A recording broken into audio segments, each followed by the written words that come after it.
Hello viewers, welcome to our channel. నేను మీ Charan Parimi. BRS party కార్యాలయాన్ని కూల్చివేయాలని high court ఆదేశాలు జారీ చేసింది. ఇప్పుడు ఆ కార్యాలయాన్ని కూల్చడానికి అంతా రంగం సిద్ధమైపోయింది. అసలు ఏంటి ఇది? ఇప్పటిదాకా ప్రజలు ఏదైతే అనుకుంటూ వస్తున్నారో అదే జరుగుతుందా అనే ప్రశ్నలు అయితే వస్తున్నాయి. బీఆర్ఎస్ కార్యాలయాన్ని కూల్చాల్సిన అవసరం ఎందుకు వచ్చింది? కోర్టు దీనికి ఆదేశాలు ఇవ్వడం వెనుక ఉన్న మతలబ్ ఏంటి, దీని వెనుకున్న కారణాలు ఏంటి అనేది ఇప్పుడు పెద్ద డిస్కషన్గా మారింది. ఎందుకంటే హైడ్రా ఎప్పుడైతే మొదలైందో అప్పటి నుంచి కూడా బీఆర్ఎస్ మీద టార్గెట్ చేసిందని చెప్పేసి రకరకాలుగా వార్తలు వచ్చాయి. మరి అందులో భాగంగానే ఇప్పుడు బీఆర్ఎస్ మీద దృష్టి పడి దీన్ని కూల్చడానికి సిద్ధమైందా అనేది ఇప్పుడు ప్రశ్న. సరే, దీని వెనుకున్న సంగతులు ఏంటి గమనించి చూస్తే, బీఆర్ఎస్ పార్టీ ఇప్పుడు పార్టీకి అనేక ప్రాంతాల్లో కార్యాలయాలు ఉన్నాయి. అలాగే పార్టీకి సంబంధించిన నాయకులకి అనేక ప్రాంతాల్లో భవనాలు కూడా ఉన్నాయి. ఈ భవనాలు అలాగే కార్యాలయాలు కొన్ని అక్రమ కట్టడాలు అని చెప్పేసి కొన్ని చోట్ల వాటి మీద పిటిషన్లు కూడా వేసిన దాఖలాలు ఉన్నాయి. ఎందుకంటే ఇప్పుడు హైడ్రా అనేది ఇటువంటి వాటిని కూల్చడం కోసమే ఏర్పాటైన సంస్థ. అసలు కాంగ్రెస్ ప్రభుత్వం హైడ్రాని తెచ్చినప్పుడే ఈ వివాదం చెలరేగింది. బీఆర్ఎస్ నాయకుల భవనాలు కూల్చడానికి ఇటువంటి తీసుకొచ్చారు, హైడ్రా అనేది ఒక పెద్ద కుట్ర అని చెప్పేసి కేటీఆర్ గారు కావచ్చు, అలాగే బీఆర్ఎస్ నాయకులు కూడా ఆరోపిస్తూ వచ్చారు. అయితే ఈ ఆరోపణలని ప్రజలు మాత్రం పెద్దగా సీరియస్గా తీసుకోలేదు. ఎందుకంటే హైడ్రా తన పని తాను చేసుకుంటూ పోతుంది. అలాగే కాంగ్రెస్ నాయకులు, అలాగే బీఆర్ఎస్ నాయకులు, అదేవిధంగా న్యూట్రల్ పీపుల్ కూడా, నిజం చెప్పాలంటే నాగార్జున గారు, మురళీమోహన్ గారు ఇలాంటి వాళ్ళకు కూడా నోటీసులు ఇచ్చి కూల్చేయడం జరిగింది. ఇంకా మురళీమోహన్ గారిది ఇంకా కూల్చలేదు అనుకోండి, అది ఇంకా అలాగే ఉన్నాయి. కాకపోతే నోటీసులు అయితే ఇవ్వడం జరిగింది. సో హైడ్రా న్యూట్రల్గానే పనిచేసుకుంటూ వెళ్తుంది, ఏ పార్టీ కోసం పనిచేయట్లేదు అన్నట్టుగా కలరింగ్ అయితే ఇచ్చారు. కానీ ఎక్కువ శాతం హైడ్రా కూల్చేసిన వాటిలో బీఆర్ఎస్ పార్టీ నాయకులు, అలాగే ఆ పార్టీకి సన్నిహితులైన కార్పొరేటర్లు, లేకపోతే ఆ పార్టీకి సన్నిహితులైన బిల్డర్స్, కాంట్రాక్టర్స్, వీళ్ళ బిల్డింగ్సే ఉన్నాయి, వీళ్ళ భవనాలు మాత్రమే కూలుస్తున్నారని చెప్పేసి ఒక పెద్ద అపవాదు హైడ్రా మూటగట్టుకోవడంతో పాటు ఇది కేసు హైకోర్టుకు వెళ్ళింది. హైకోర్టుకు వెళ్ళిన తర్వాత హైకోర్టు కూడా దీని విషయంలో విచారణ చేస్తూ గట్టి వ్యాఖ్యలు చేసి హైడ్రా మీద మొట్టికాయలేసింది. హైడ్రాని ఏమందంటే, మీరు నిజానికి ఈ బీఆర్ఎస్ నాయకుల మీద దృష్టి పెట్టి వాళ్ళ ఫామ్ హౌస్లో లేకపోతే వాళ్ళ అక్రమ కట్టడాలని చెప్పేసి వాళ్ళవి కూల్చడానికే ఇటువంటి స్థాపించారా? మీ ఉద్దేశం అదేనా? ఎందుకు అందరి పట్ల సమాన న్యాయం పాటించట్లేదు? కొంతమంది బిల్డింగులకు నోటీసులు ఇచ్చారు, కొంతమందికి నోటీసులు ఇవ్వలేదు, మీరు ఎందుకు ఈ విధంగా చేశారని చెప్పేసి హైకోర్టు చాలా గట్టిగా అడగడం జరిగింది.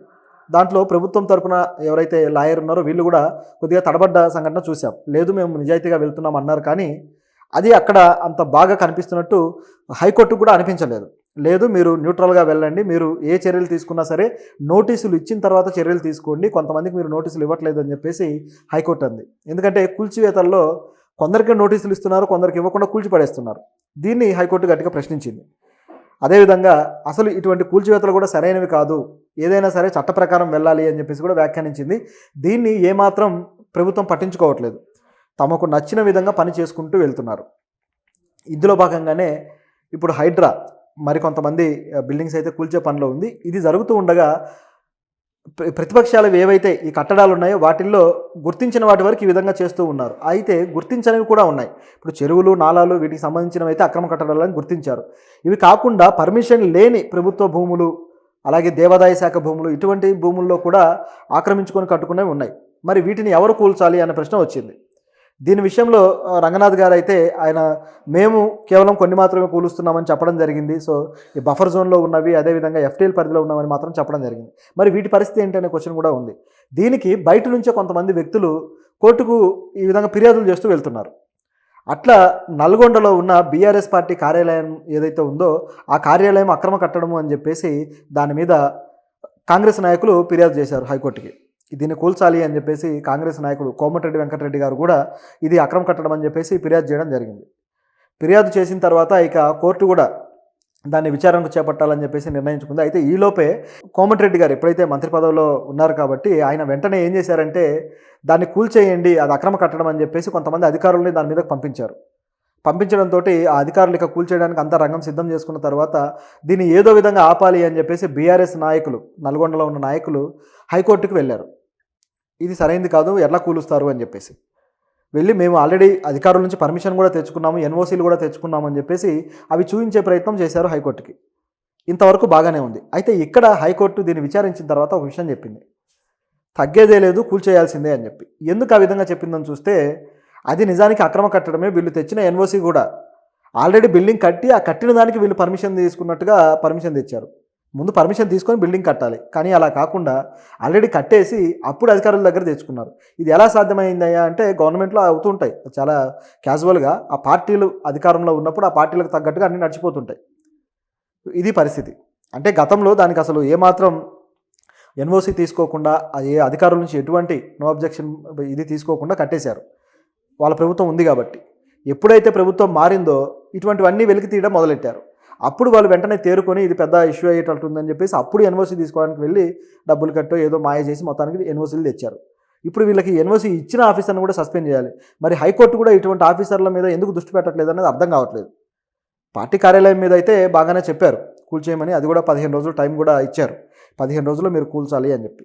లేకపోతే కోర్టే చర్యలు తీసుకుంటుంది. హైడ్రాలాగానే బుల్డోజర్స్ పంపించడం, వాళ్ళు కూల్చేయడం ఇవన్నీ జరుగుతాయి. అయితే దీంట్లో క్లియర్గా కాంగ్రెస్ పార్టీ నాయకుడు, మంత్రి కోమటిరెడ్డి వెంకటరెడ్డి గారు ఉండటం ఇప్పుడు ఆశ్చర్యకరంగా ఉంది. ఎందుకంటే ఎదుటి పార్టీ కార్యాలయాన్ని భూస్థాపితం చేసేంత కక్ష పెట్టుకున్నారా? ఎందుకు ఈయన ఈ నియోజకవర్గంలో ఈ స్థాయిలో రెచ్చిపోతున్నాడు అనే అనుమానం అయితే వస్తుంది. డైరెక్ట్గా గొడవలు పడ్డము, అదేవిధంగా ఏదో సెటర్లు వేసుకోవడము, రాజకీయపరమైన వాదాలు, వివాదాలు, డిబేట్లు ఇవన్నీ జరుగుతాయి.